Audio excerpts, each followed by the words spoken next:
and welcome to another episode of Henry and Josh's Unboxing Show. I'm Henry Higgins. And I'm Josh Higgins. And as we showed last week, we have a lot of different items in the studio to be unboxed. Today, we're going to go with the Marvel Avengers Endgame figures from the Disney store. As we mentioned, they were £26, and there's 9 figures, 10 characters in all. No articulation, they are just display pieces. So let's get to them. As you can see here, we've got the figures out of the box, but each one is strapped in with wires, which as long-time viewers would know, they are the bane of our existence. Yeah. So we will do a shortcut to when we've got them all out. And we're back. And as you can see, we've got them out of the wire now, and they're on a nice little display here. And one of the things we didn't notice, even though we knew they're on hexagonal pads, we didn't really twig until we were putting them down. They interlink. So you can have them separate, but you can put them on this nice little collage together. Obviously, Thanos is going to be out on his own here, but the rest of the group are here. They are together, and they're all advancing towards, if you display them that way, they're all advancing towards Thanos. It's pretty damn cool, yeah? So let's run through who we've actually got in the set. So the first one that we've got is Thanos, who is actually really detailed. There's no articulation as we mentioned, but he's in his full armour, his dual-bladed weapon that he wields rather impressively in the movie.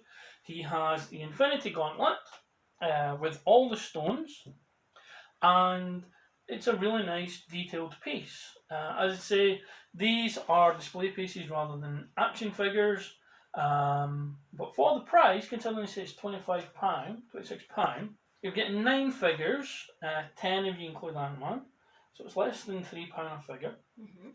Thanos looks fantastic, and he is a majestic villain for the rest of them to go against. The next figure we have is Iron Man in his nanotech suit in gold and red. And again, this is from the final battle in Infinity War in Endgame, so we'll just put him there for now.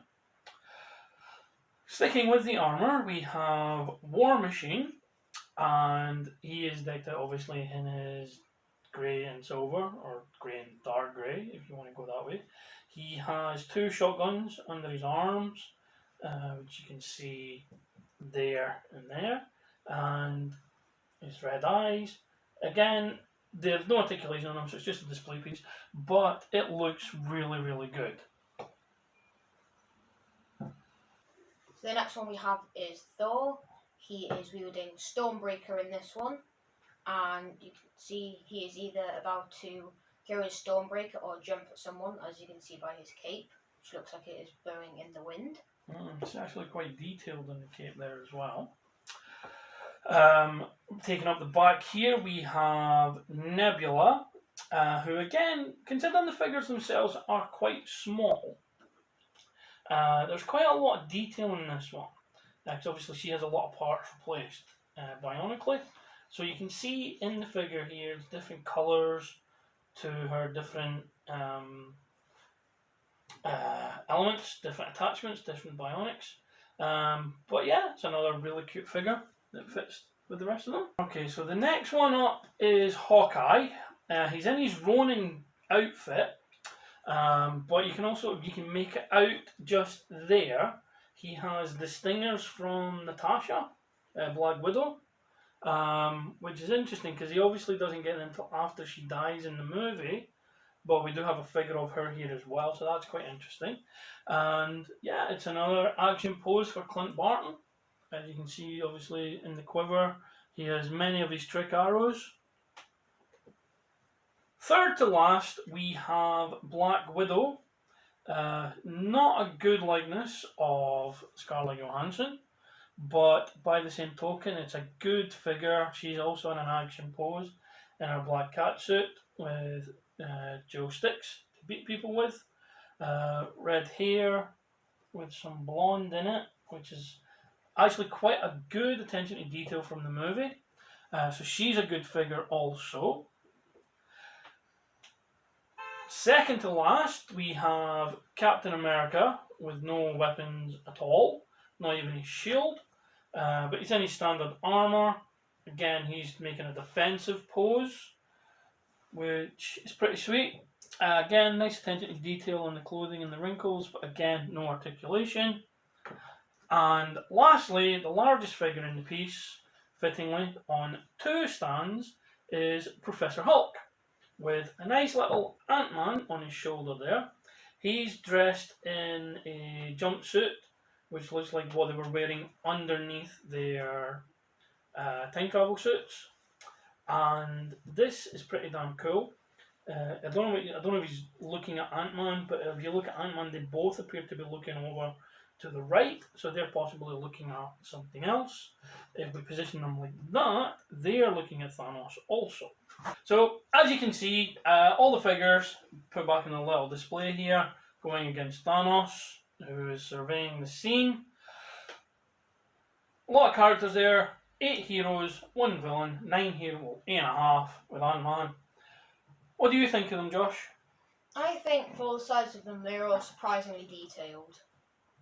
And who's your favourite? What's your favourite one? I'd say Professor Hulk, mainly for the fact that he does have tiny little Ant-Man on his shoulder. Yeah, it's pretty damn cool, isn't it? I kind of like the Thanos one. I mean, I like them all, but I really like the Thanos one.